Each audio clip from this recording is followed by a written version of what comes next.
Next हमारे पास है for loop. For loop की आउटपुट्स हैं, उसके बारे में देखते हैं। एक उसने फर्स्ट हुआ उसके अंदर उसने एक हमारे पास सी लिया, सी एक इंटीजर है, सी को इनिशियलाइज उसने किससे करवाया, ज़ीरो से, और कंडीशन क्या लगाई है, सी इज़ लेस दैन ज़ीरो। अब सी में ऑलरेडी क्या पड़ा हुआ है, zero, zero is less than zero, zero is less than zero, ये कंडीशन आपके पास क्या हो जाएगी, फॉल्स। तो पहली दफ़ा ये कंडीशन जब फॉल्स होगी तो ये लूप नहीं चलेगी और हमारे पास नो आउटपुट आएगी, ठीक है। उसके बाद ये नेक्स्ट है हमारे पास C one is equal to one, C two is equal to one, दोनों को उसने वन से इनिशियलाइज़ करा दिया है। जबकि कंडीशन क्या लगाई है कि सी वन, जब तक सी वन के अंदर 5 नहीं आ जाता तब तक ही चलती रहेगी, और सी टू के अंदर क्या होता जाएगा, इंक्रीमेंट होता जाएगा। कंडीशन सी वन के साथ है और इंक्रीमेंट सी टू में है, ठीक है। अब फर्स्ट टाइम जब लूप चलेगी, सी वन में क्या पड़ा हुआ है, one, one is less than equal to 5, condition true है। सी आउट सी वन क्या शो करेगा, वन, लेकिन साथ उसके साथ क्या लिखा हुआ है, पोस्ट फिक्स इंक्रीमेंट ऑपरेटर है प्लस। तो इसका मतलब क्या है कि सी वन की वैल्यू पहले वन थी, जैसे ही पोस्ट फिक्स ऑपरेटर चलेगा तो उसकी वैल्यू क्या हो जाएगी, टू हो जाएगी, ठीक है। और उसके बाद आगे क्या लिखा हुआ है, सी टू सी आउट। लूप की बॉडी हमारे पास बस इतनी है, क्योंकि अगर लूप की बॉडी ये दोनों लाइन होती हैं तो फिर यहाँ पे ब्रेसेस होती हैं, ठीक है। तो ये सिर्फ ये एक लाइन जो है ये लूप की बॉडी है। तो सी वन में हमारे पास क्या हो गया, टू, और सी टू में अभी तक हमारे पास क्या था, वन नहीं था, ठीक है। अब जब ऊपर जाएंगे सी टू में इंक्रीमेंट होगा, सी टू की वैल्यू वन थी, वो इंक्रीमेंट होकर क्या हो जाएगी, टू, और कंडीशन क्या है, C one is less than 5, C one में टू पड़ा हुआ है, two is less than equal to 5, condition true है। फिर क्या होगा, C out C one plus C one show करा देंगे। सी वन में क्या पड़ा हुआ है, टू, पहले वन शो हुआ था अब टू शो होगा, और साथ ही सी वन के अंदर क्या हो जाएगा, इंक्रीमेंट, इसकी वैल्यू टू थी तो क्या हो जाएगी, थ्री। उसके बाद दोबारा से ऊपर जाएंगे, सी टू के अंदर इंक्रीमेंट होगा, टू थी वैल्यू सी टू की, फिर क्या हो जाएगी, थ्री। अब कंडीशन चेक होगी, C one is less than equal to 5, three is less than equal to 5, condition true है, सी वन शो हो जाएगा, थ्री शो करेगा, जबकि उसकी वैल्यू में इंक्रीमेंट होकर वो क्या हो जाएगी, 4। उसके बाद ऊपर जाएगा, सी टू प्लस प्लस है, थ्री थी वैल्यू तो प्लस होने के बाद क्या हो जाएगी, 4। कंडीशन किसके साथ चेक होगी, सी वन के साथ, सी वन क्या है, 4, 4 is less than equal to 5, condition true है, तो क्या शो करेगा, 4 को, और उसकी वैल्यू के अंदर क्या कर देगा, इंक्रीमेंट, 4 की बजाय क्या हो जाएगी, 5। फिर ऊपर जाएगा, सी टू के वैल्यू के अंदर भी इंक्रीमेंट करेगा, 4 थी तो वो क्या हो जाएगी, 5, ठीक है। अब कंडीशन चेक होगी, सी वन के साथ 5 is less than equal to 5, condition true है, तो सी वन क्या शो करेगा, 5 को शो कर देगा, ठीक है। लेकिन उसकी वैल्यू चेंज होकर क्या हो जाएगी, 6, और उसके बाद सी टू जो है उसके अंदर क्या होगा, इंक्रीमेंट, वो 5 थी तो क्या हो जाएगी, 6। अब कंडीशन चेक होगी सी वन के साथ, सी वन में क्या पड़ा हुआ है, 6, 6 is less than equal to 5, condition हमारे पास क्या हो जाएगी, फॉल्स। अब लूप टर्मिनेट हो गई। नेक्स्ट लाइन में क्या लिखा हुआ है, C out minus minus C two, prefix है तो पहले वैल्यू में डिक्रीमेंट होगा, 6 थी वैल्यू तो वो क्या होगी, 5 हो जाएगी, और फिर वो वैल्यू को शो करा देगा, तो आपके पास इस तरह से शो हो जाएगा, ठीक है। उसके बाद जी नेक्स्ट है हमारे पास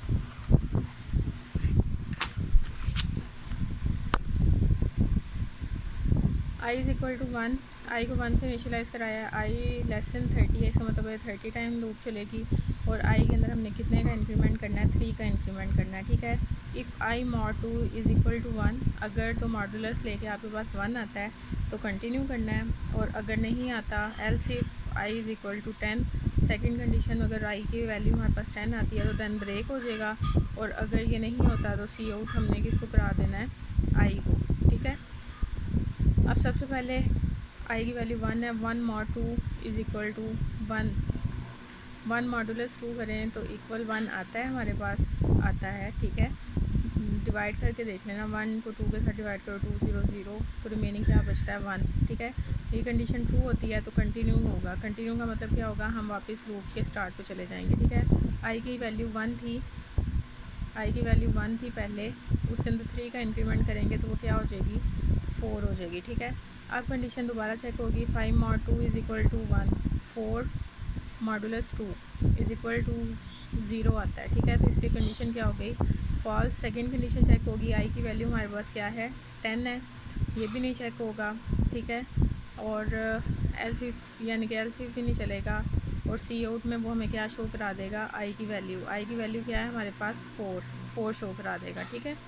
अब जैसे 4 शो हुआ उसके बाद दोबारा से हम किस पे चले गए, स्टार्ट इधर 4 के बाद 3 इंक्रीमेंट करेंगे तो क्या हो जाएगा 7, i modulus 2 is equal to 1, 7 mod 2 is equal to 1, 2 3 6, remaining 1 बचता है। तो ये कंडीशन ट्रू होती है तो कंटिन्यू हो जाएगा। कंटिन्यू का मतलब है हम वापस इधर आ जाएंगे, ठीक है। इसके अंदर 10, 7 में 3 प्लस करेंगे तो 10 हो जाएगा।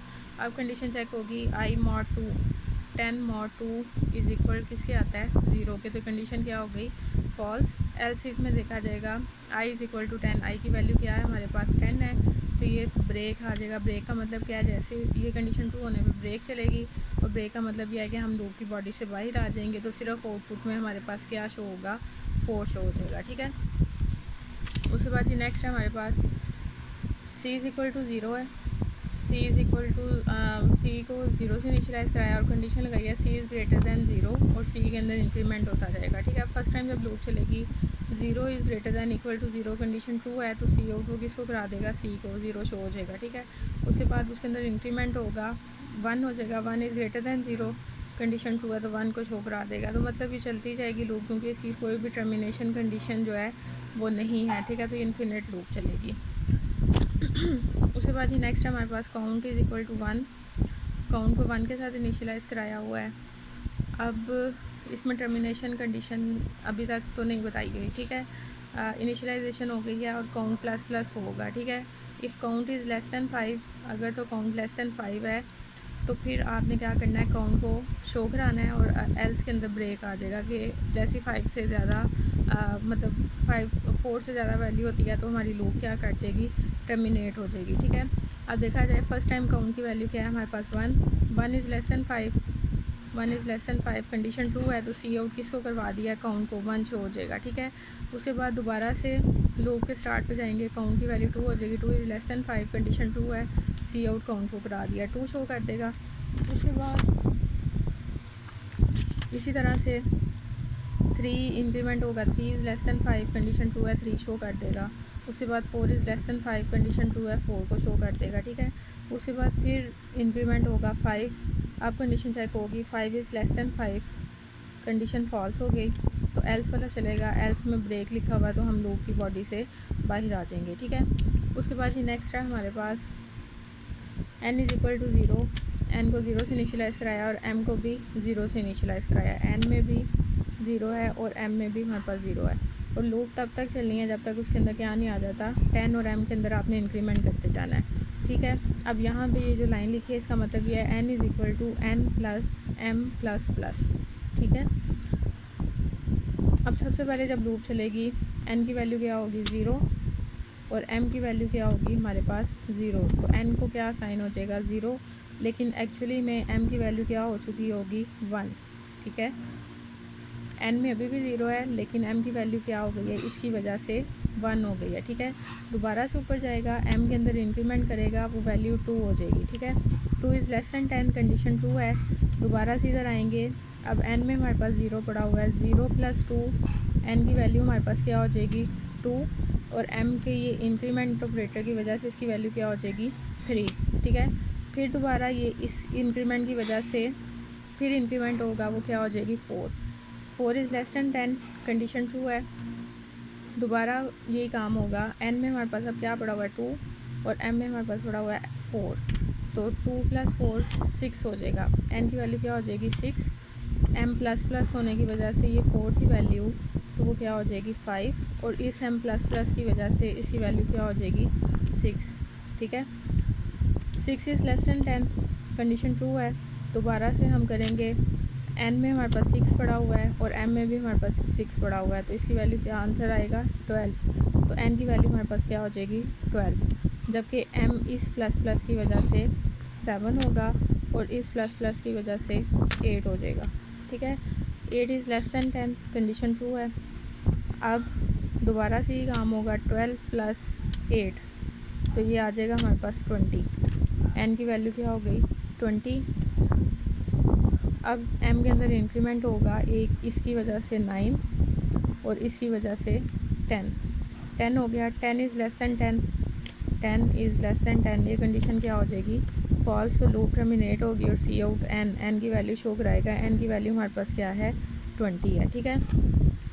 उसके बाद जी नेक्स्ट हमारे पास आई इंटीजर आई एक आई को 1 से इनिशियलाइज़ कराया चलेगा कब तक, आई इज़ लेस दैन 3 जब तक नहीं आ जाता और आई के अंदर इंक्रीमेंट होगा। सी आउट हाई लूप की जो बॉडी है वो सिर्फ ये वाली लाइन है, ठीक है। फर्स्ट टाइम जब लूप चलेगी आई की वैल्यू 1 है, 1 is less then 3 condition true है तो हाई जो है वो प्रिंट हो जाएगा, ठीक है। उसके बाद दोबारा आई के अंदर इंक्रीमेंट होगा, आई की वैल्यू 1 थी 2 हो जाएगी, 2 is less than equal to 3 condition true है तो नेक्स्ट हाई प्रिंट हो जाएगा। उसके बाद फिर इंक्रीमेंट होगा, आई की वैल्यू 3 हो जाएगी, 3 is less than equal to 3 condition true है तो सी आउट हाई प्रिंट हो जाएगा, ठीक है। और उसके बाद उसके अंदर दोबारा इंक्रीमेंट होगा, आई की वैल्यू 4 हो जाएगी, 4 इज़ लेस दैन 3 नहीं रहेगा, कंडीशन फॉल्स होगी, लूप टर्मिनेट करेगी और सी आउट आई प्रिंट करेगा। आई की वैल्यू क्या है हमारे पास 4 तो 4 को शो करा देगा। उसके बाद जी नेक्स्ट है हमारे पास x is equal to 512, z is equal to 0, integer i is equal to x, i को हमने किसके इक्वल रख दिया x के, यानी कि i में हमारे पास क्या आ जाएगा 512। तब तक लूप चलनी चाहिए जब तक i की वैल्यू क्या नहीं आ जाती 0। i is equal to i divided by 10, ये तो हम बाद में देखेंगे, ठीक है। 512 is greater than 0 condition true है। g is equal to z multiply 10, g के अंदर किस तरह से वैल्यू इंक्रीमेंट होगी, z मल्टीप्लाई 10, जी में क्या पड़ा हुआ है 0 multiply 10 plus I mod 10, I में क्या पड़ा हुआ है 512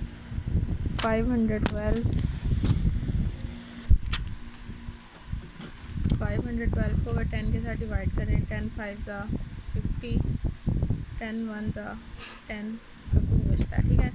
तो यहाँ पे हमने डिवीजन ये मॉडुलस का ऑपरेटर यूज़ किया हुआ है ना, तो डिवाइड करके हमारे पास क्या आता है 2, तो 0 मल्टीप्लाई 10 0 होगा।